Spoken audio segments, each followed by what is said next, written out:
Special note at the top of the show, a special shout out to Microsoft Windows. Version 1.0 was released 30 years ago today.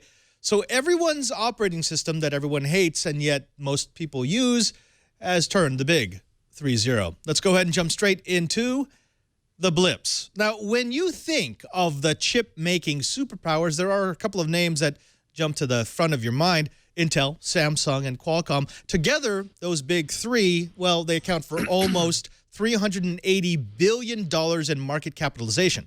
Their foundries pump out silicon that is found in everything from the latest in networking switching to the fastest in supercomputers to the smartest of mobile devices. But now, we may now have a new player. Ching-Waa Unigroup Limited has announced plans to invest $47 billion in their silicon production capabilities over the next 5 years in an attempt to wrest third place from Qualcomm. That amount is staggering considering that Ching-Waa, which had 2014 revenue of $1.2 billion, is now planning to invest an amount that is just shy of Intel's $51 billion in 2014 revenue.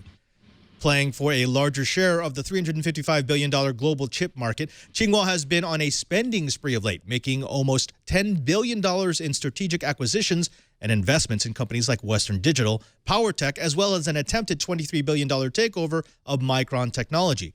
Ching-Waa is, as you might have suspected, strongly supported by the Chinese government, who is looking to reduce the country's dependence on foreign firms for semiconductors.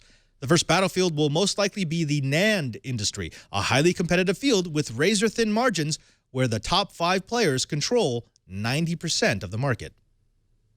Want to hire the best employees? Let a computer be your recruiter. According to a National Bureau of Economic Research study released this week, machines make better hiring recommendations than people, at least when it comes to low-skilled workers. The study examined the hiring of almost 300,000 low-skilled service sector workers, such as call center operators and data entry clerks, at 15 companies. Employees hired based on algorithmic recommendations had job tenures that lasted 15% longer than people hired without the testing. The researchers conclude managers systematically make hiring decisions that are not in the interest of the firm. Since the low-skilled jobs evaluated in this study are among those most likely to be automated, the possibility exists that the optimal hiring situation in the future will be one where computers hire other computers.